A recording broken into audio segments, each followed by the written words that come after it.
नमस्कार, मैं ज्योति श्रीवास्तव और आप देख रहे हैं सी न्यूज भारत। दुर्ग में सुशासन त्योहार के दौरान हुए वायरल वीडियो विवाद ने अब नया राजनीतिक और प्रशासनिक मोड़ ले लिया है। जिला जनपद पंचायत के सीईओ रुपेश पांडे के निलंबन के बाद मामले में एक प्रत्यक्षदर्शी का बयान सामने आया है, जिसने पूरे घटनाक्रम पर नए सवाल खड़े कर दिए हैं। वहीं वायरल वीडियो में नजर आ रहे भाजपा कार्यकर्ता पुराण देशमुख ने भी इस कार्यवाही को लेकर अपनी प्रतिक्रिया दी है। देखिए ये खास रिपोर्ट। दुर्ग जिले में 30 मई को आयोजित सुशासन त्योहार कार्यक्रम के दौरान जिला जनपद पंचायत के सीईओ रुपेश पांडे और भाजपा कार्यकर्ता पुराण देशमुख के बीच कथित कहासुनी का वीडियो सोशल मीडिया पर वायरल हो गया था। वीडियो सामने आने के बाद ये मामला राजनीतिक और प्रशासनिक गलियारों में चर्चा का विषय बन गया। वायरल वीडियो के आधार पर शासन स्तर पर मामले की समीक्षा की गई, जिसके बाद सीईओ रुपेश पांडे को निलंबित कर दिया गया। लेकिन अब इस पूरे मामले में एक नया मोड़ सामने आया है। घटना के एक प्रत्यक्षदर्शी ने दावा किया है कि वायरल वीडियो में पूरे घटनाक्रम को नहीं दिखाया गया और मामले को एक तरफा तरीके से पेश किया गया है। प्रत्यक्षदर्शी के अनुसार विवाद को बढ़ा चढ़ाकर प्रस्तुत किया गया है। उनका कहना है कि स्थानीय स्तर की खींचतान और आपसी मतभेदों के चलते मामले को अलग दिशा देने की कोशिश की गई। उन्होंने ये भी कहा कि मौके पर हुई पूरी बातचीत और घटनाक्रम वायरल वीडियो में दिखाई नहीं देता। वहीं इस मामले में भाजपा कार्यकर्ता पुराण देशमुख ने भी अपनी प्रतिक्रिया दी है। उन्होंने कहा कि उनकी मंशा किसी अधिकारी के खिलाफ कार्यवाही करवाने की नहीं थी और न ही उन्होंने सरकार से किसी प्रकार की कार्यवाही की मांग की थी। हालांकि उन्होंने ये भी कहा कि मौके पर अधिकारी का व्यवहार उचित नहीं था, जिसके कारण विवाद की स्थिति बनी। 30 तारीख को जैसे पूरा प्रदेश में सुशासन त्योहार चल रहा है, वैसे ही ग्राम थनौद जो हमारे जनपद क्षेत्र आता है, वहाँ पे सुशासन त्योहार आयोजित हुआ था और भारतीय जनता पार्टी अंडा निकुंभ के महामंत्री पुराण देशमुख द्वारा आते ही, अब उनका क्या मामला था उस टाइम मेरे को पता नहीं था, लेकिन वो आते ही सीईओ साहब से अभद्र व्यवहार करना शुरू कर दिया और सीईओ साहब बोला कि आपको जो जांच कराना है कराइए, क्योंकि आप स्वतंत्र हो। तो उनके द्वारा अभद्र टिप्पणी करते हुए आप सबसे घटिया सीईओ हो, आप भ्रष्टाचार सीईओ हो, ऐसे का आरोप लगाते हुए अभद्र व्यवहार किया। उसके बाद मामला शांत हो गया था। फिर जैसे ही विधायक जी आए और प्रायोजित कार्यक्रम है वैसे टाइप से वो सिर्फ हमारे लोकप्रिय विधायक का नाम धूमिल करने के मकसद से ही वो ऐसा काम क्यों, क्योंकि ये का जो बोला है वो तो विधायक जी को भी शिकायत कर सकता था कि वो, क्योंकि सुशासन त्योहार में ही क्यों इतना बड़ा बखेड़ा खड़ा किया वो। उनका कहीं ना कहीं मंशा था विधायक जी के नाम को धूमिल करने का और वो वही किया है। ये व्यक्ति विद्वेष का नतीजा मानते हैं आप? अब वो सब मैं नहीं जानता मैडम, लेकिन जो वहाँ पे कार्यक्रम हुआ वो घटनाक्रम उचित नहीं था, वहाँ पे नहीं करना था, क्योंकि वहाँ शासन के हर प्रकार के व्यक्ति अपना समस्या को लेकर पहुँचे थे। तो इस तरह पे आयोजन मतलब कार्यक्रम उसको नहीं करना था, वो गलत है। वो कहीं ना कहीं आपको टारगेट लगा था कि सीईओ साहब को टारगेट करने आए थे। वो प्रायोजित लगा बाद में उसको देखने के बाद प्रायोजित, क्योंकि एक बार विधायक जी के आने से पहले एक बार बहस हो चुका था, फिर विधायक जी के सामने ही क्यों ऐसा क्यों किया गया, वही है प्रश्न चिन्ह है।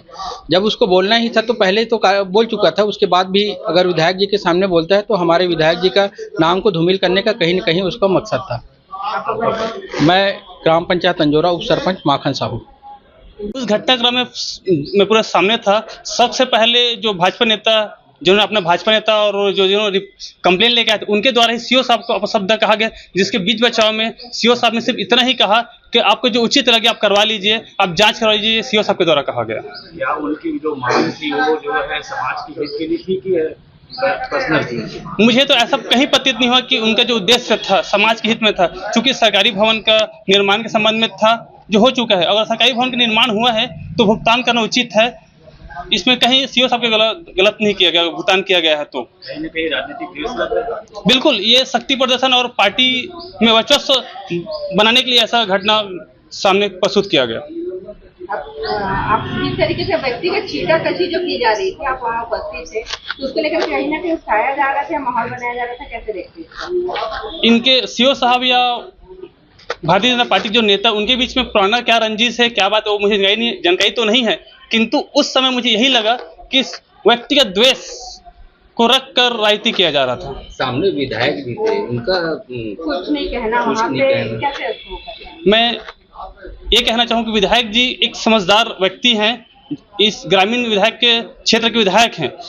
उन्होंने ये समझा कि कहीं ना कहीं जो हमारे जनपद सीओ हैं उनकी गलती नहीं है, लेकिन उनकी मजबूरी थी कि जो विरोध कर रहे थे उनकी पार्टी के थे, उसी के चलते पार्टी का बच्चों से बनाए रखने के लिए उन्होंने शांत रहना उचित समझा। आपका परिचय दे दीजिए। मेरा नाम नंद कुमार साहू है, मैं जनपद का सदस्य हूँ। धन्यवाद। क्षेत्र क्रमांक 3 रसमाड़ा से। कार्रवाई हुई क्या? ये मामला ग्राम पंचायत खाड़ा का है। ग्राम पंचायत खाड़ा में एक सामुदायिक भवन का निर्माण हो रहा था जो कि शासकीय भूमि के खसरा नंबर 122 में था, और 2015 से लेकर 2020 तक भी उसी शासकीय भूमि में एक पीडीएस भवन और एक सामुदायिक भवन का निर्माण तत्कालीन सरपंच जो थी किरण देशमुख ने कराया था, जिसके पति पुराण देशमुख के द्वारा ऑब्जेक्शन लिया गया और ऑब्जेक्शन टीएल में लिया गया। टीएल में कलेक्टर सर के निर्देश पर मेरे द्वारा उसकी राशि जारी की गई। उसी तारतम्य में 29 तारीख को एक शिकायत लेकर पुराण देशमुख समाधान शिविर में पहुंचा था, और शिकायत समाधान शिविर में दिया जाना चाहिए था उसको, और वह जो शिकायत है जो मेरे विरुद्ध हो या सरपंच के विरुद्ध हो, उसमें जांच की कार्रवाई कलेक्टर महोदय की अध्यक्षता में या उनके निर्देश पे होनी थी। और वहाँ पर उसने आते साथ ही तू तड़ाक से बात करना चालू किया। मैंने उससे समझाने का प्रयास किया कि बात इज्जत से करिए, तो वो माना नहीं, और उसी में क्रिया की प्रतिक्रिया हो। ये राशि कितने की थी सर? ये राशि 2 लाख की एक है। स्वयं पुराण देशमुख के ऊपर शिक्षा विभाग का जो भूमि है जिसमें धान की बुआई होती है उसमें 75,000 रुपए का वसूली है। पंचायत के मद से 40,105 रुपए की वसूली उसकी पत्नी किरण देशमुख के ऊपर है। 52,000 रुपए की वसूली एमडीएम की है, वो और भी पूर्व सरपंच थे उनकी है। तो ये सारी वसूली की कार्रवाई हमने राजस्व के एसडीएम को 2021 में भेजा हुआ है। आज तक उसकी वसूली नहीं हो पाई है धारा 92 में, और न ही वसूली की जा रही है उसमें। सर ये राशि कब की थी और कब तक इसको? ये राशि 2015 से लेकर 20 तक की थी, और अनुविभागीय अधिकारी राजस्व दुर्ग के न्यायालय में ये अभी लंबित है और उन्हें ही वसूल करना है। 16 मई का एक लेटर वायरल हो रहा है जो विधायक जी के द्वारा लिखा गया है, उसको कैसे देखते हैं? देखिए, 16 मई 2026 को विधायक जी ने माननीय मुख्यमंत्री जी से किसी और की पदस्थापना के लिए दुर्ग जनपद में निवेदन किया है, और पुराण देशमुख जो है वो भी भारतीय जनता पार्टी के अंडा और निकुम के महामंत्री हैं, और विधायक जी भी भारतीय जनता पार्टी के हैं, तो कुछ भी हो सकता है इसमें। साजिश के ये षड्यंत्र के तहत ही हुआ है, अन्यथा मेरे द्वारा जो कमिश्नर साहब के द्वारा मुझे जो कारण बताओ नोटिस जारी किया गया था और मेरे द्वारा जो जवाब दिया गया है जिसकी प्रति आपको मैंने उपलब्ध कराई है, उसका अवलोकन करेंगे तो आपको खुद समझ में आ जाएगा कि इसमें बलि का बकरा मुझे बनाया गया है। नौकरी हो गई और ये क्या मानते? ये मेरे 28 कारण था कि आपको भी अपोजिट से आपको अपने शब्द को करेगा। ये मेरे 28 साल की नौकरी है, और 28 साल की नौकरी में मैंने कई जन समस्या निवारण शिविर, समाधान शिविर मैंने देखा है। उस दौरान इस 28 साल की नौकरी में कोई भी व्यक्ति ये आरोप नहीं लगा सकता कि मैंने पब्लिकली किसी को कोई अपशब्द कहे हैं। यहाँ पर बात इसकी है कि यह शिविर आम जनता के लिए है।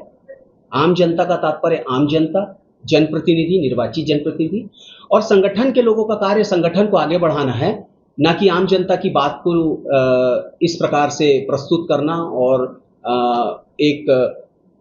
मैं भी एक अधिकारी हूँ और एक मानव भी हूँ। मेरा भी स्वभाव है कि मेरे को भी तब तक सहन करना है जब तक मेरे विरुद्ध कुछ ऐसा अमर्यादित असम्मानजनक शब्द ना हो। उसने असम्मानजनक और अमर्यादित शब्दों का प्रयोग किया तो क्रिया की प्रतिक्रिया हो गई। इस निलंबन को लेकर आप हमें चुनौती देंगे या क्या आगे के? निलंबन तो दंड है नहीं, निलंबन दंड नहीं है, लेकिन फिर भी इसको चीफ सेक्रेटरी को मिलके, और चूंकि मैं संघ का पदाधिकारी हूँ, मैं जिला राजपत्रित अधिकारी संघ का अध्यक्ष हूँ, प्रदेश राज्य ग्रामीण विकास संघ का मैं सचिव और मीडिया प्रभारी हूँ, तो निश्चित रूप से अगर मेरे पदाधिकारी होने के बाद मेरे साथ अगर ऐसा होता है तो मेरे बाकी जो सीओ हैं, एडीओ हैं, डीओ हैं, उनके साथ क्या होता होगा?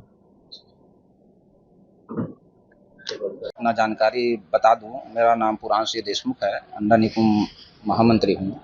ये जो वीडियो जो जारी हो रहा है, ये आप बोल रहे हो, वो गंभीर विषय नहीं है, ये राजनीतिक द्वेष है। सबसे पहले तो मैं बता दूं आपको इस मीडिया से कि मैं कोई जनप्रतिनिधि तो नहीं हूँ और मेरे ऊपर आरोप लगाना यह गलत है। मैं एक आम नागरिक बन के मैं जनपद सीओ के लिए अनियमितता पकड़ के गया था, तो इसको ऐसा मेरे लिए वो ये अनियमितता ऐसा मीडिया में चलाना ये गंभीर विषय है, ऐसा नहीं करना चाहिए उनको। जो कार्रवाई न्यायालय प्रकरण है उसमें न्यायालय प्रकरण में नोटिस आना चाहिए, और नोटिस अगर आ रहा है तो उसमें कोई चीज़ है वो न्यायालय बताएगा उसमें। आप सुशासन त्योहार के लिए आवेदन लेकर के गए थे और इस तरीके से वहाँ की बात स्थिति निर्मित हो जाना। हाँ, सबसे बड़ी बात है निर्मित यही है कि वो अनियमितता किया है। अगर अनियमितता नहीं किया रहता तो इतना हाइपर नहीं होते, क्योंकि अगर किस अधिकारी के लिए अगर अधिकारी गलत किया है तो क्या एक आम नागरिक उनके लिए अनियमितता लेके नहीं जा सकता? क्या बताओ। वो वहाँ पे सुशासन तिहार लगा है, जन समस्या निवारण लगा है। ये बहुत महत्वपूर्ण भारतीय जनता पार्टी सरकार की ये महत्वपूर्ण योजना है, जो गरीब कल्याण के लिए सभी योजनाएं और सबका समाधान वहाँ होता है, त्वरित होता है। विधायक के सामने जिस तरीके से आप अपने जनप्रतिनिधि उच्च आवाज में आप भी बात कर रहे थे और अधिकारी उसको कैसे देखते हैं? नहीं, मैं आवाज से बात नहीं कर रहा था, आवाज से तो वही बात किया और अभद्रता से तो वही बात किया है, सब मीडिया में चल रहा है। मेरा तो कुछ ऐसा है नहीं उसमें। मेरे को क्या कर लोगे ऐसा बोलेगा तो आपको भी वैसे लगेगा कि क्या कर लेगा, ये बहुत गुस्सा वाली बात है। और मैं गुस्सा हुआ ही नहीं। अगर रहता तो मैं तमाचा में मार देता, इस मीडिया से मैं बता देता, लेकिन मैं गुस्सा नहीं किया। वीडियो में आपकी भी आवाज सुनाई दे रही है। दे रही, लेकिन अनियमितता देखो, अगर आप अनियमितता किए हो, मैं बोल रहा था अनियमितता किए हो तो आपको शांत रहना चाहिए। आपके अगेंस्ट में शिकायत तो आप कलेक्ट्रेट से भी कर सकते थे। नहीं, सुशासन में है ना, सुशासन तिहार इसीलिए लगाते हैं कि सुशासन तिहार में आपने अनियमितता का शिकायत कर। नहीं, क्योंकि त्वरित निराकरण होता है इसमें। सुशासन तिहार महत्वपूर्ण विषय है भारतीय जनता पार्टी का बहुत। दुर्ग से सीनू संवाददाता धर्मेंद्र गुप्ता की रिपोर्ट। फिलहाल मामले की जांच जारी है। ऐसे में सभी की निगाहें जांच रिपोर्ट पर टिकी हुई हैं, जो ये तय करेगी कि वायरल वीडियो में दिखाई गई तस्वीर की पूरी सच्चाई है या फिर इसके पीछे कुछ और तथ्य भी मौजूद हैं। खास रिपोर्ट में फिलहाल के लिए इतना ही। देश दुनिया की बाकी खबरों को जानने के लिए आप देखते रहिए सी न्यूज़ भारत।